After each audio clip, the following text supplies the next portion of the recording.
Hi, welcome back to Diary Mimi.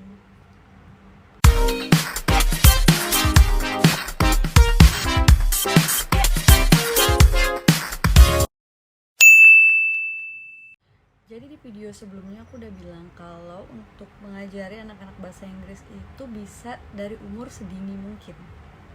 Kenapa dari umur sedini mungkin? Karena dari anak-anak itu masih kecil banget, mereka itu selalu penasaran dengan apa yang orang dewasa lakukan, apa yang orang dewasa bicarakan, bahasa apa yang digunakan oleh orang dewasa. Pokoknya semua yang berhubungan dengan orang dewasa mereka itu penasaran. Jadi apa yang kita contohkan ke mereka, mereka akan pelajari dan copy itu. Jadi apa yang harus kita lakukan biar anak-anak mau belajar bahasa Inggris? Yaitu kita harus mulai dari diri kita sendiri. Kita harus ngomong pakai bahasa Inggris dulu, kita harus konsisten. Jadi kalau misalnya anak-anak ingin bisa greeting, ya kita contohin dari pagi, kita udah say greeting, good morning, and then have a good day. Kita harus contohkan dari hal-hal kecil kalau kita itu ngomong pakai bahasa Inggris loh. Terus nanti anak-anak bakal nyontoh, oh ternyata bahasa Inggris itu kayak gini. Aku juga mau belajar. Pertama pasti mereka bakal salah ucapnya, tapi lama-lama kalau dengar terus mereka bakal bisa copy itu dan mereka bakal bisa niruin itu. Jadi ada 3 hal yang harus diperhatikan kalau kita ingin anak-anak kita bisa niruin bahasa Inggris yang kita ucapin. Yang pertama, clear accents and pronunciations. Jadi pengucapannya harus jelas. Pengucapan harus jelas agar mereka bisa mengerti gimana cara mengucapinnya. Yang kedua, intonations. Nadanya juga penting ya. Jadi contohnya kita ngomong happy. Di sini kita mau nunjukin kalau happy itu kita happy, bahagia. Jadi ekspresinya juga harus bahagia, nadanya juga harus bahagia, harus semangat. Jadi kita bilang happy. Kalau kita sedih kita sad. Jadi mereka tuh bisa ngerekam, oh gini tuh kalau happy itu senang tuh gini, mukanya gini, happy. Kalau sad, oh ternyata sad, mukanya sedih, sad, lesu, sedih. Jadi untuk anak-anak kecil ngajarinnya nggak bisa yang happy, senang, sad, sedih, angry, marah. Mereka tuh bakal bingung. Jadi bedanya apa? Kok happy, senang mukanya gitu juga, sedih juga mukanya gitu juga, angry juga kayak gitu. Jadi apa bedanya kayak gitu? Jadi ekspresi dan intonasi itu penting banget untuk membedakan kata-kata yang lagi dipelajari. Yang ketiga, repetitions. Jadi pengulangan itu penting banget. Kalau kalian lihat di video aku kalau ngajarin Demi belajar, itu selalu kata-katanya itu aja yang diulang. Pasti kalian tuh mikir kayak pasti bisanya itu aja. Sebenarnya aku lagi belajar untuk ngulang itu lagi. Jadi dia bakal ingat, itu bakal terus diingat, kata-kata itu bakal terus ada di otaknya. Jadi nggak belajar hal baru, nggak belajar kata-kata baru. Ya belajar lah, tapi yang sebelumnya diulang dulu.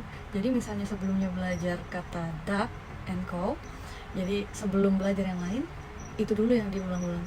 Cow, duck, kata-kata yang udah dipelajari. Kalau dia ingat, dia masih ingat dan dia bisa ngulangin itu, so kita bisa lanjut ke pelajaran berikutnya. Tapi kalau dia belum ingat itu, ya itu aja yang diulang-ulang lagi sampai dia ingat. Nah, untuk ngajarin objek, aku biasanya kayak gini. Misalnya car. Jangan sebut ini blue car. Mereka belum ngerti kayak gitu. Jadi harus pelan-pelan. Contohnya gini. This is a car. Car, vroom vroom, car, beep beep. This is a car. And then the color is blue. This is blue. Wow, this is blue. And then this one, pink. Wow, this is pink color. Pink color. Pink color. Pink colors. This is blue colors. Blue colors. And the wheels is blue. Wow, the wheels is blue and also pink here. So this is blue car, blue car, blue car, beep beep. This is blue and pink, pretty pink, cute pink. Harus dipecah satu-satu dan gak langsung bilang kalau ini blue car. Kenapa harus di akhir ngomongnya kalau ini blue car? Karena kalau di awal kita ngomongin ini, karena kalau di awal kita ngomongin langsung blue car, dia bingung. Nanti kalau semua mobil dia bilang itu blue car. Jadi dia harus tahu dulu kalau ini bendanya ini car. Dan the color, warnanya itu blue. Dan ini ada warna lainnya adalah pink. Jadi kalau misalnya dia ketemu objek lain atau mobil lain, dia bakal sebut itu car, bukan blue car. Dan dia bakal ngelihat, oh di mobil yang lain misalnya warnanya merah, oh so ini red car, this is yellow car, this is pink car, not just blue car. Karena dia cuma ingatnya blue car, kalau kita ngucapin yang pertama itu coba blue car, dia bakal terus ingat itu adalah blue car. So whatever the colors, they will always just say that's blue car. So when you want to introduce something to your kids, so you have to tell that the tiles one by one, so they can map out, they can learn one by one. Di setiap waktu belajar pasti anak nggak bakal bisa terus fokus untuk belajar, jadi ada masa dimana mereka bakal bosen dan langsung pergi gitu aja, dan itu normal sih. Jadi dibiarin aja, biarin mereka main dulu. Nanti ada pas mereka lagi main tiba-tiba mereka misalnya nyebut horse, di situ emaknya langsung sat bilang, oh iya, this is a horse, wow, you know that horse, you like that. Jadi di situ ada kesempatan untuk emaknya bisa ngajarin.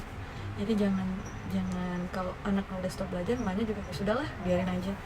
Karena anak yang masih kecil banget, ya under 3 years, itu memang susah banget untuk diajak fokus belajar.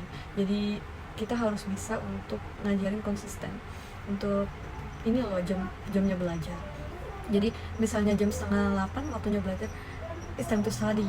Ini waktunya belajar. Jadi kalau lagi nonton TV, stop dulu nonton TV-nya ya, kita belajar dulu ya.